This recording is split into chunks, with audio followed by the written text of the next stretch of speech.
You think of street art, you were there before street art. When you think of Graff, you were there at the inception of it. Like slightly after, pardon the interruption, but just slightly, as we you'll see when we dig into the layers of it. And where to begin with these layers, I mean, how's it feel for you as a creative, first and foremost, to have been given the tools at that early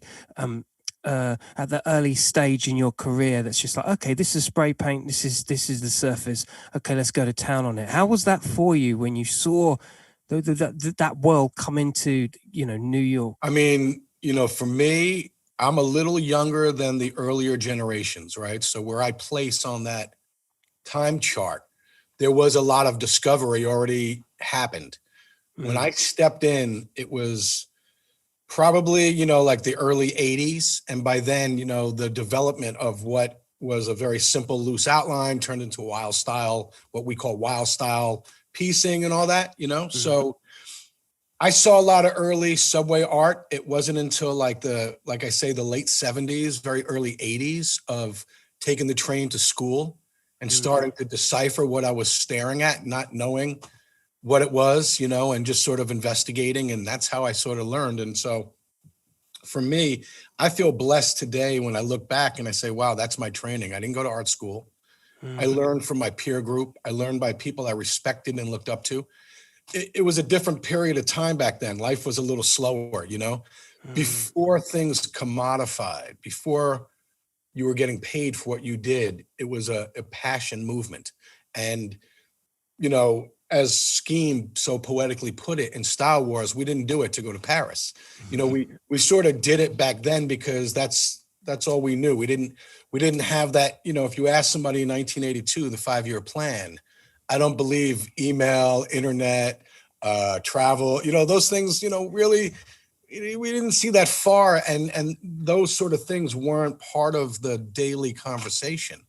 It was more of like, I'm going to get up, I'm going to get known. It was like branding before we knew what branding was, right? You pick your name, you get it up around the city, you try and develop a style so people can identify you by your style. Oh, that looks like this guy's work.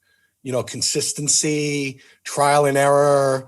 You got to fall before you can run, dude. There was a lot of like, we're here celebrating, but prior to that celebration, it didn't always work out so well. And, we put the time in, but I'm one of many, many, many artists that came from that period of time. And so I feel blessed of being around and sort of folded into like that generation that people sort of revere when they think of the graffiti movement, the early subway movement. They don't go far enough back the way we as the artists do to give that respect to the elder statesmen of our movement. But that introduction to the subway art, those beautiful whole cars and all that movement that people celebrated, certainly in Europe and Asia and, a lot of publications back then, it wasn't celebrated here. It was like, oh shit, vandals, oh my God. But people sort of recognized from the outside in. And that was the period that I was turned on to because of my age and when I entered the scene. So hey, I get credit because I'm part of a movement, but I'm not so early in that movement to carry that weight. I'm after the foundation was built, I might be one of the structures that's sort of erected to sort of get that next layer up on that foundation, right? So, what I was able to do though in that time, I believe, is what I'm being called upon or called out for, we talk about, because I took notice and I was, blessed by being around some of the best to ever do it. And I sort of took what I got from them and gave it right back out. So, we all sort of draw from the same pool of inspiration, books or the comics, or watch the same movies, tell the same joke, but we all laugh at it differently, right? It's what we do that when we take it in and put it back out that defines us. And that's my long-winded answer about what graffiti did to me, because it defined me. It gave me purpose. It gave me life. And now longevity, it gave me career.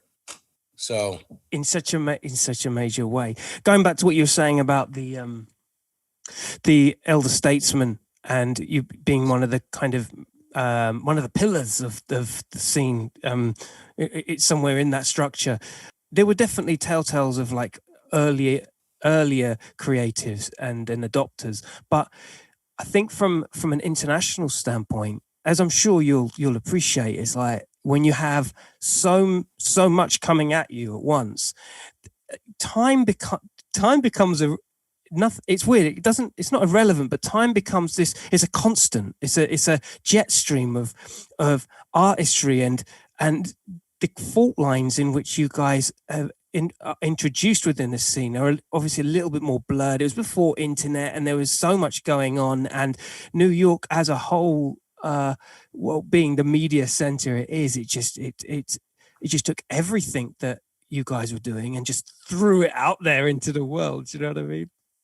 I mean, I remember on the reverse side of that, seeing what was happening in, Australia or the UK or, even Asia at that point. But, it was all, like we said, pre-internet. It was black and white. It was fanzines. It was homemade, all DIY. You would get a book of graffiti pieces and it's all black and white. You got to sit there and only imagine what their colors are like, or, oh man, that would be dope if you used a red outline on that, because that outline, whatever, you just sort of, we didn't know, it was definitely pre-internet, it was pen pal shit. Pen pal shit, but with a hint of, like you say, the kind of punk-esque fanzine DIY.